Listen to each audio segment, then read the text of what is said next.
on the DSS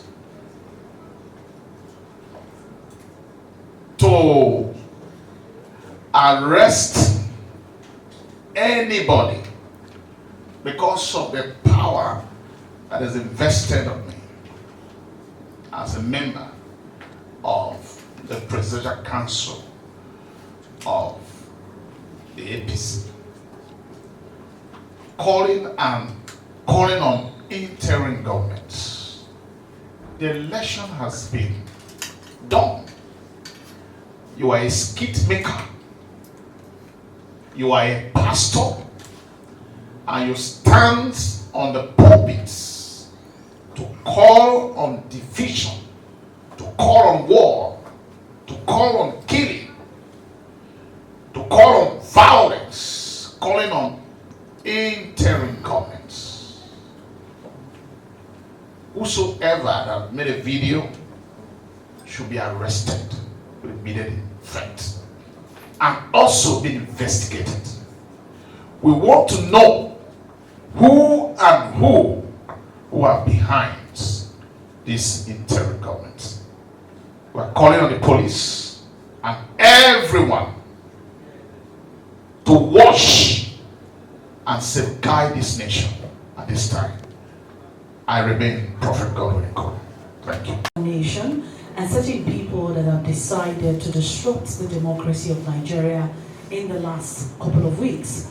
We all are aware that so many issues have occurred in recent times, especially before the general elections that was just concluded.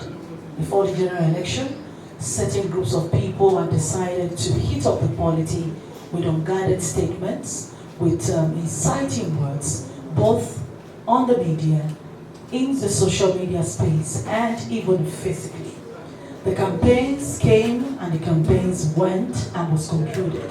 The elections came and was concluded, and yet a number of people are still trying to disrupt the democracy of Nigeria. Nigeria's democracy, as we look at it today, is 24 years old. 24 years. Any child who was born in 1999 may not know the history of Nigeria as of what happened before 1999, especially because we don't even study history in our schools any longer. Neither do we have the culture of reading books. This is why this press conference has been put together to address some of these issues, also to bring to bear our position, the position of the convener, on some of the issues and some of the calls that have rung across Nigeria on social media, physically, and even outside the shores of Nigeria in the last couple of weeks. I want to quickly welcome each and every one of us to this press conference, the members of the press, my first constituency. The people can blackmail me tomorrow and say this girl should not do the talking job again. I want to appreciate all of you for making it down here out of your busy schedule. It's appreciated. I was on the streets during the elections and watching on the streets and also monitoring online. We'll say fairly, yes, it was fair. And there are places, I was fortunate to know of places where all parties had their negative vibes. So, but if we now take it by percentages, sincerely speaking, it was a free and fair elections. And you know, going by what the host also mentioned, we've witnessed elections as far back as even early 90s. We know what it used to be. Glory be to God, Nigeria is moving forward a step at a time. Yes, we may not be exactly where we want to be, but we have to always acknowledge the truth. This last election, yes, we have a decline. The number of voters and all that is reduced. The number of votes casted. However, it was fair by all ramifications. And that's if you're using logic to measure it. Say you want to do a percentage of all the places that voting was done, the number of polling units. For Lagos, we know we have over 13,000 polling units. And so if we have skirmishes in maybe about, let's even say 500 places, can you call what percentage would that give us? So for me, it was a free and fair elections. And then when we go to calling for interim government, I mean, who does that at this present age and time? When some people actually fought for this democracy. some were exiled for years, and then we are coming back to now say, okay, let's bring the military. Let the people who are raising these questions actually answer themselves sincerely. Are they willing to have that? Or the question of the Yoruba when they say, if it's not going to work for me, I'll rather mess it all up. So we have to be sincere to ourselves as Nigerians. We will always work towards addressing issues. The court is there. People have already registered their grievances in the courts. Let the courts, and let the process take its course. Why are you now trying to truncate it? So please, I appreciate what you have said, sir, and I truly believe that this was a free and fair election. Why some have been actually, but they couldn't come out to speak because they believe they will be shut down and completely embarrassed completely. So I salute your courage once again. Then coming to the issue of the election, I think the election is the most freest election I've ever witnessed. Why do I say so?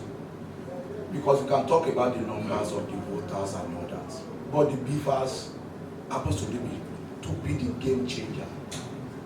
Is this the game changer? Because the number we have been seeing over the years, since 1999 down to 2015, you could see the decline from 2015, 2019, and 2020, because a measure was introduced in 2015, which reduced the number, the cooked number from the southeast, from across the regions that always come. So the number was down. The beavers was now the game changer. So the number we are seeing now is the real number we are supposed to be having. It's not about the voters decline and all that. This is the reality on the table that we are seeing at the moment. So for those who are calling for the interim government and all that, that's not known to our law, number one. But they are just, I believe they want to be relevant. They just want to be relevant. Maybe till 2027, as the case may be. But they are calling for what is unknown to our law, and it's not healthy for our democracy. It's not healthy for our country. I think they should desist from doing that. Because when we look at pre-democracy, I witnessed it. I saw a lot of things.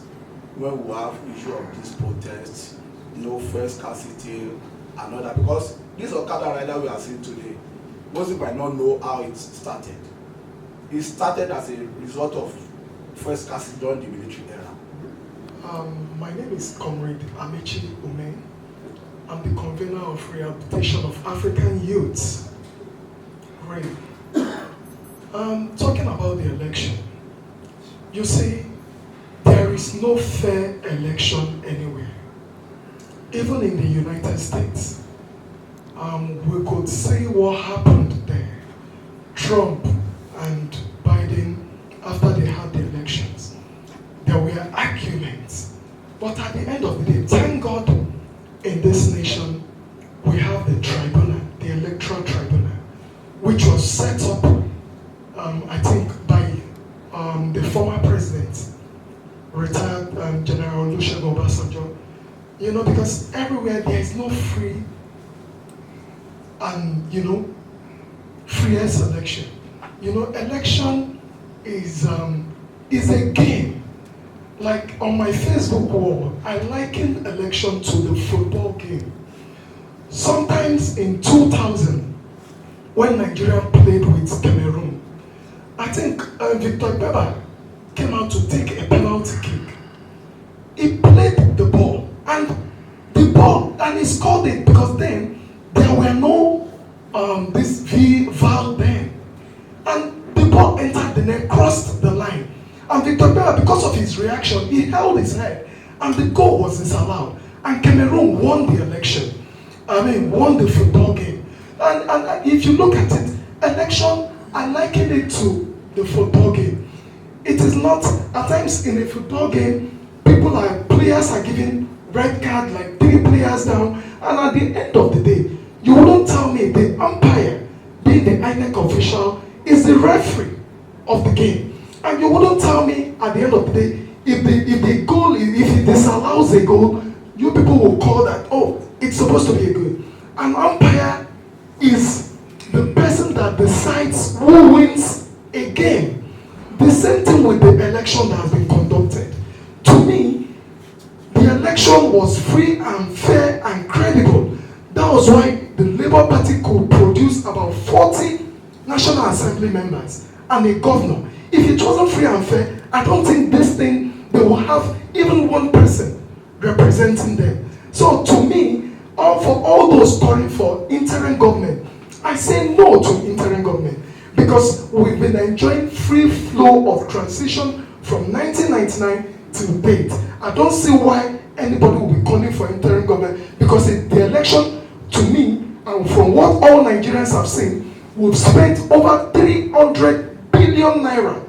So do you want us to spend more money in this scarce resources? No, those money should be used to help and build hospitals, schools for the people, and maybe probably industries, so that our teeming youths can be gainfully employed. Thank you very much. Why some Nigerians, some youth nowadays are behaving like this? Something is one of the major solutions to this problem we are facing. Some people calling for interim government is for the government and the society to embrace studying or learning of history. I'm a teacher by profession. That was like before election, I decided to show Nigeria Civil War. I tried to display it on screen to my students for them to see the reality.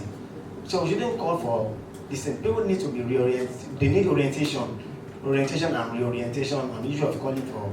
Even there was time, there wasn't 3 days ago, I watched a video of youth standing in front of the military headquarters in Abuja that please come and take over. Come and take over for what? And for them, if you orientate them, the reason for military taking over, look at the election that was very peaceful, most peaceful election in Nigeria, free and fair election, and for people now calling for military to take over for what? And I didn't know why. I didn't know, maybe a Nigeria MPs, Nigeria Democratic, maybe they are not really, sincerely they are working, maybe they are not really working as expected, because I think maybe they are social media, maybe they are politicizing their duty, because you can see on social media now, people are all hatred,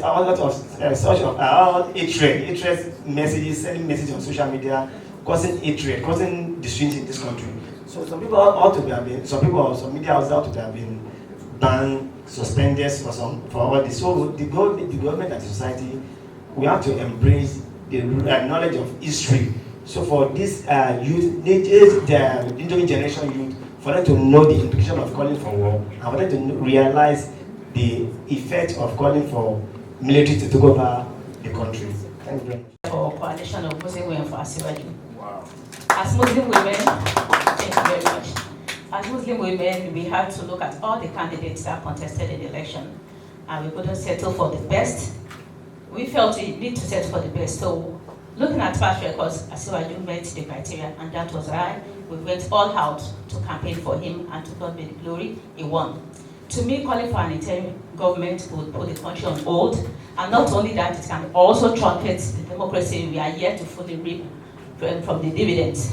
So I believe we should all work together to resist the call for interim government. Asiwaju has won, and it was a landslide victory, and by God's grace, he's going to assume that seat, whether they like it or not. Thank you.